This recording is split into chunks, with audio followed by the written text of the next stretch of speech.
After I brought store-bought cupcakes to my nephew's party, my sister-in-law said, "Figures.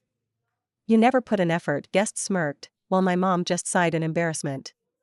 I started apologizing until my brother took a bite and said something that made everyone gasp. "My name's Carla. I'm 38, divorced, no kids, and I've worked as a night shift nurse for nearly 11 years now. It's exhausting work, but I chose it and I'm good at it.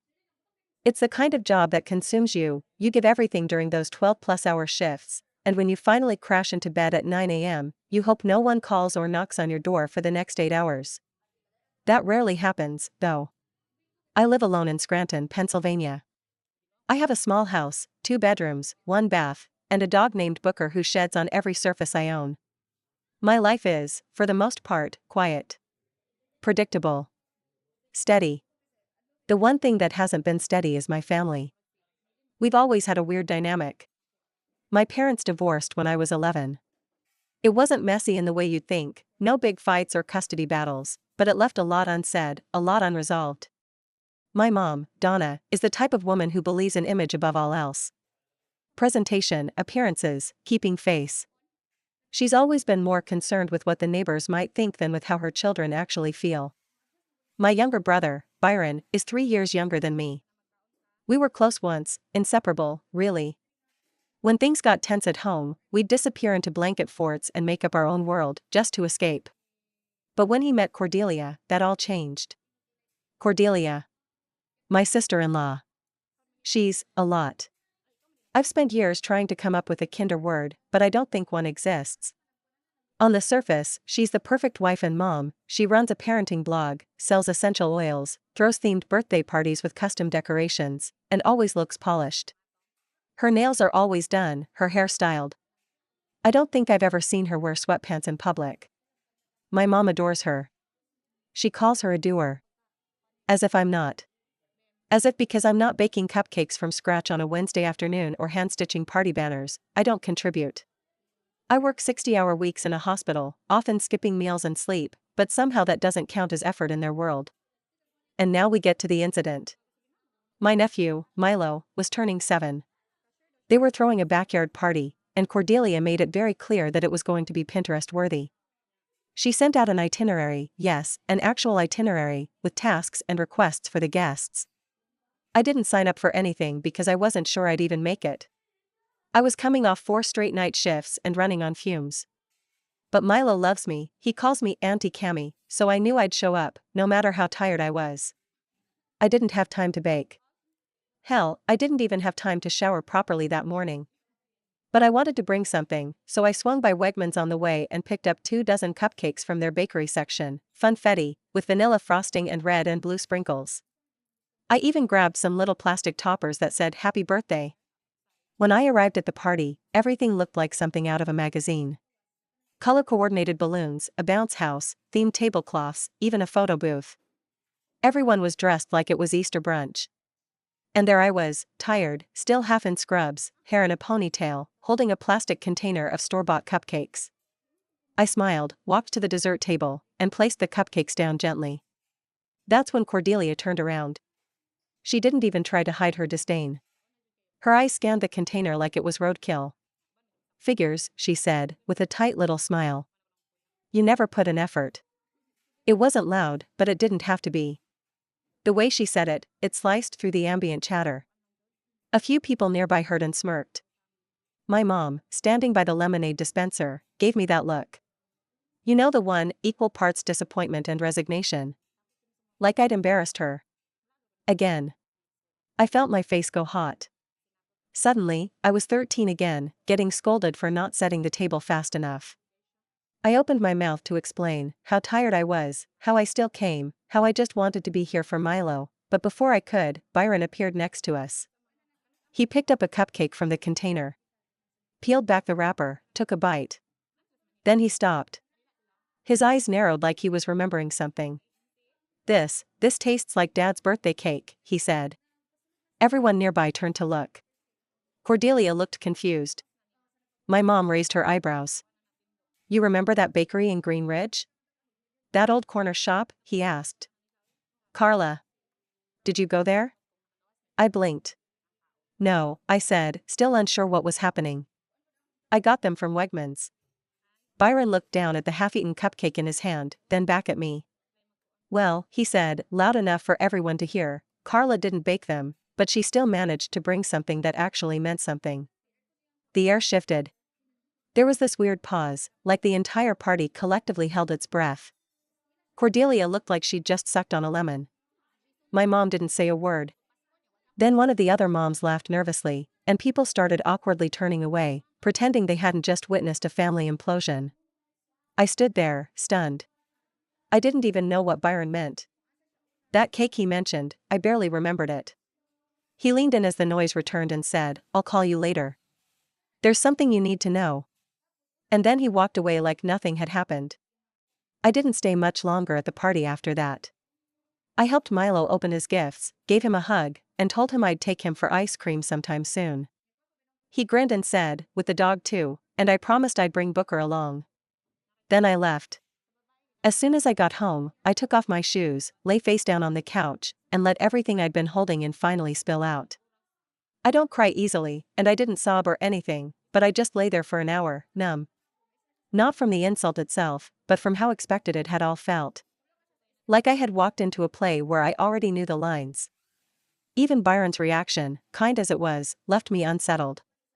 Something about the way he said, "There's something you need to know," sat in my chest like a stone.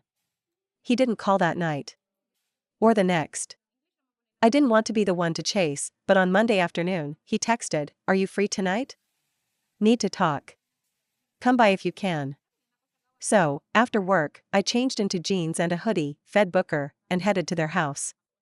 Cordelia wasn't there when I arrived. Neither were the kids. The place was quiet. Byron was in the kitchen, hunched over a cup of coffee like he hadn't slept. He didn't say hi. Just motioned for me to sit. Then he pulled something from a drawer and placed it on the table. An envelope. Yellowed at the edges. Sealed. My name is written on the front in our dad's handwriting. I stared at it. "What is this?" I asked, though part of me already knew. "It's from Dad," he said. "He left it for you. In his will. Cordelia found it. She didn't tell you." I didn't say anything. I couldn't. My fingers hovered over the envelope like it was a live wire. Byron kept talking. "She handled most of the paperwork after he died. I wasn't in a place to deal with it. You remember how I was." I nodded. He'd spiraled hard, drinking too much, not returning calls. He'd been drowning in grief, and none of us knew how to pull him out. "I only found out about this last week," he said. "It was buried in one of the file boxes." She knew about it and didn't say anything. "Why?" Byron looked down. "She didn't want to stir things up." I laughed. "A short, bitter little thing. So instead, she let me think he didn't leave anything for me. She thought it was better that way," he said quietly. "Said it would just complicate things." God. That woman. I should have been angry. And I was. But the anger felt old. Like it had been waiting in me for years and was finally waking up. I opened the envelope. The letter was short. Just a few paragraphs. But every word was heavy. Dad wrote that he regretted not being there more, for both of us. But especially for me. He said he'd seen how hard I worked, how I always showed up even when no one noticed. He said he was proud of the life I'd built, even if it didn't look like what the family expected. And then this line, "You were always the steady one, Carla. The one who held the pieces while everyone else looked the other way. I just want you to know, I saw that. I saw you." I had to put the paper down. Byron sat across from me, silent. "I can't believe she kept this from me," I whispered. "She's not who you think she is," he said. "I didn't see it for a long time, but she's good at keeping control. Especially people's stories." I asked him what he meant by that. And then he told me something else. Something I wasn't expecting. "She's been twisting things for a while now. Especially about you. Making it seem like you're cold. Distant. That you don't care. She's told my kids that you're too busy for family." I felt physically ill. Milo? Hearing that from his own mom? "I thought that's just how you were now," Byron admitted. detached. I didn't realize. I didn't realize she'd been feeding me that for years. I didn't respond. I just sat there, staring at the letter, trying to piece together the years of silent distance between me and my own brother. It made sense now. The cold looks from my mom. The side eyes from relatives at Thanksgiving. The subtle shifting of chairs so I was always just out of the main conversation circle. Cordelia hadn't just criticized me. She'd rewritten me. And I had let it happen because I thought maybe I deserved it. Maybe I wasn't doing enough. Maybe I really wasn't family material. And now I was realizing that wasn't true.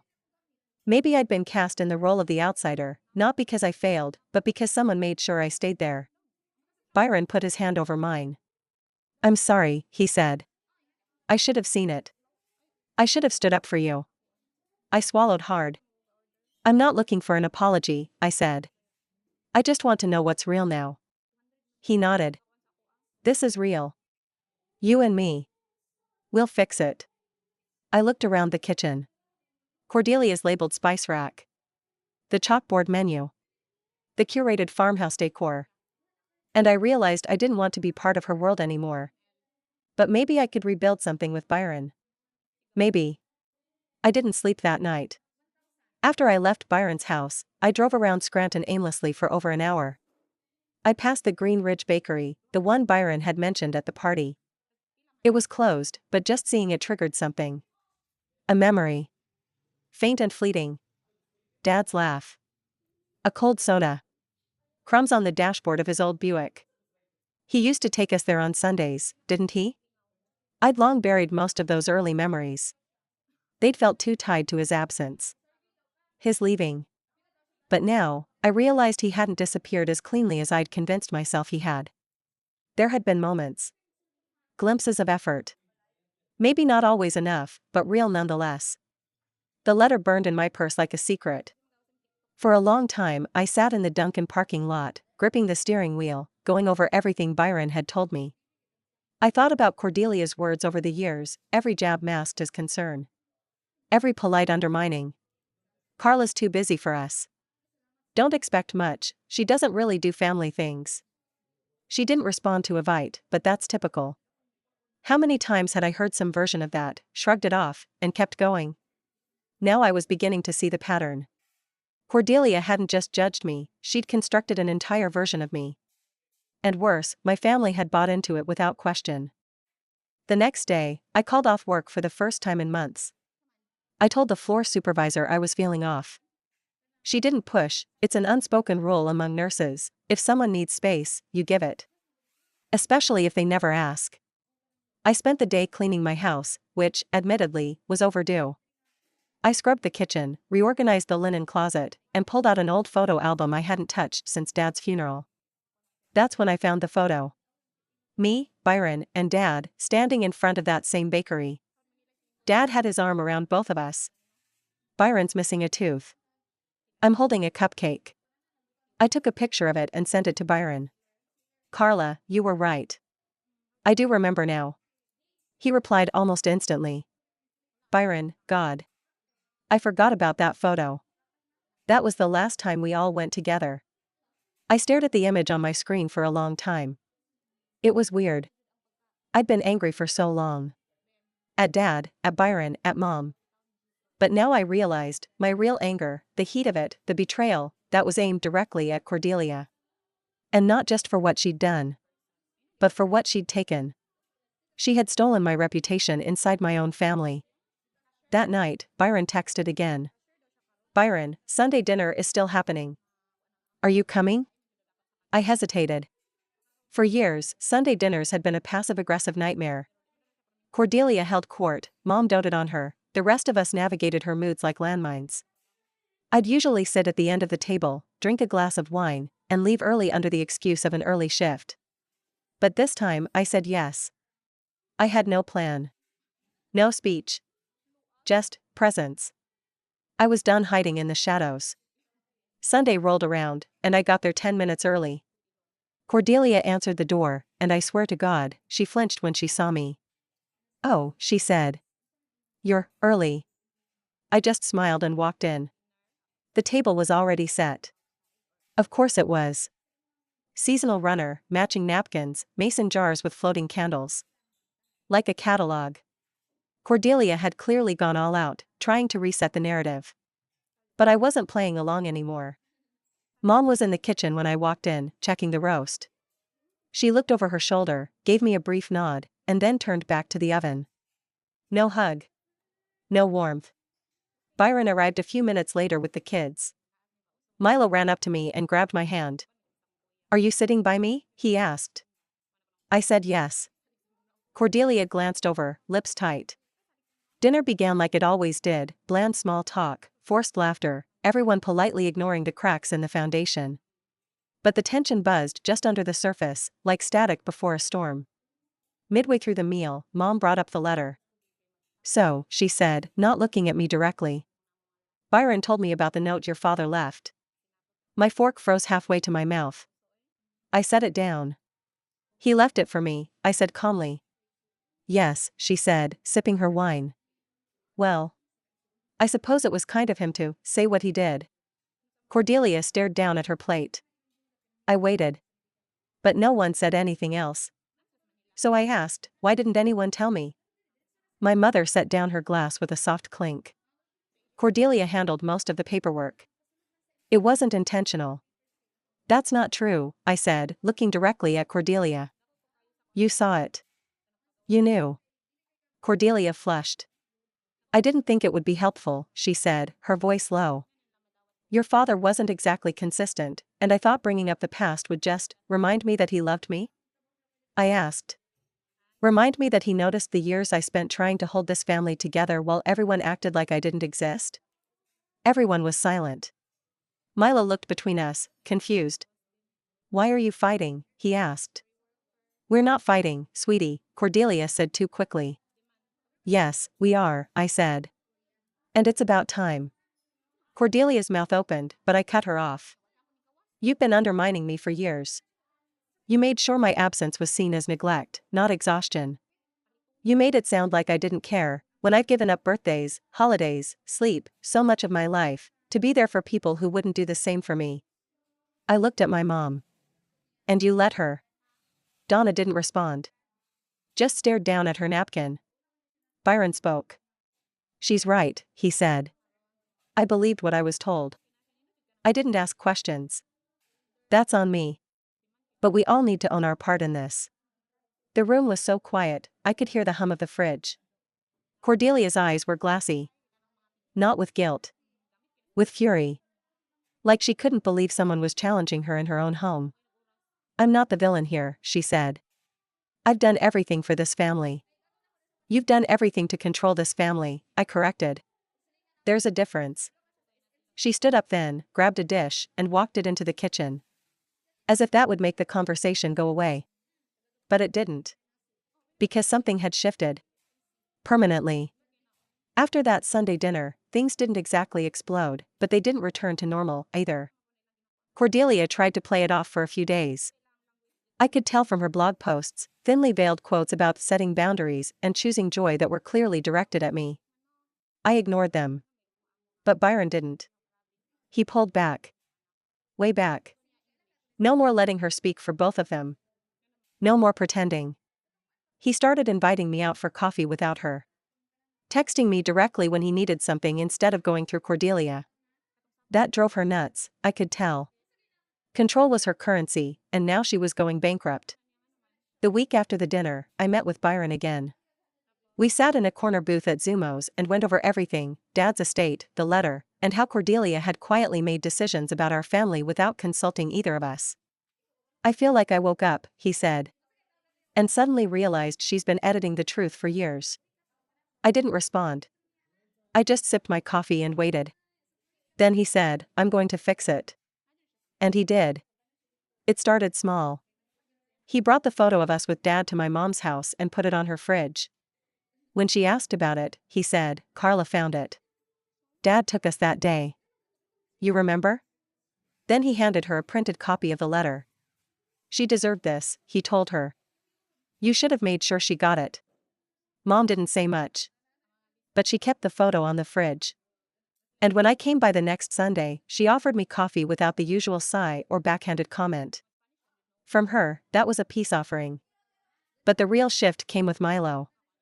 That kid, he's sharp. He listens more than people realize.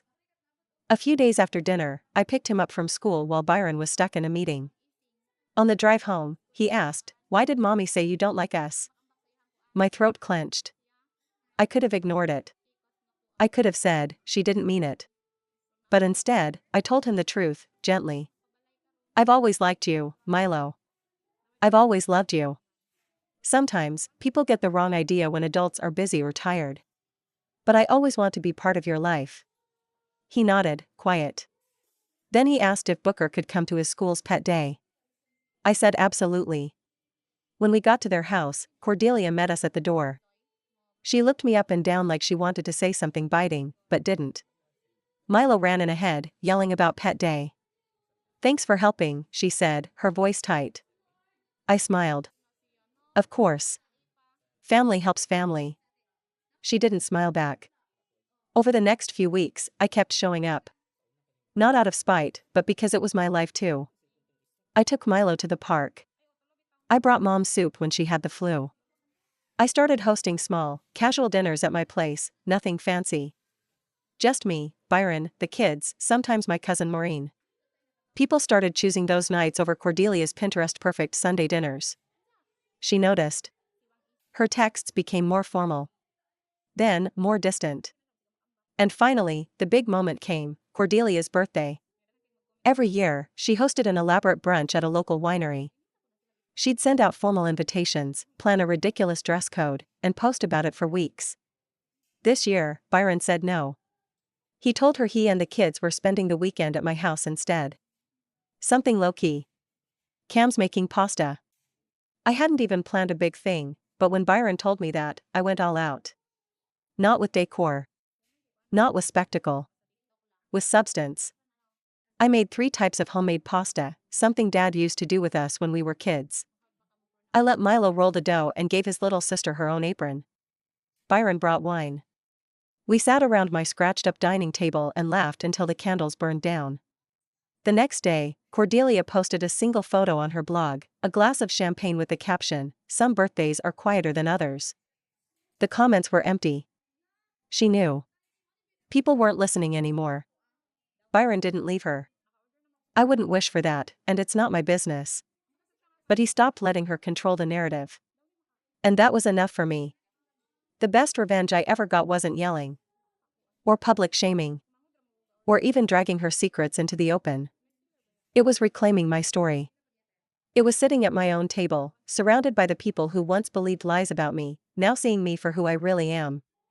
Cordelia still hosts her polished events. Still posts about self-care and curated joy. But now, when I walk into the room, no one sees the lazy sister who brings store-bought cupcakes. They see Carla. Nurse. Aunt. Daughter. Sister. The one who always showed up. Even when no one noticed. And now, finally, they do.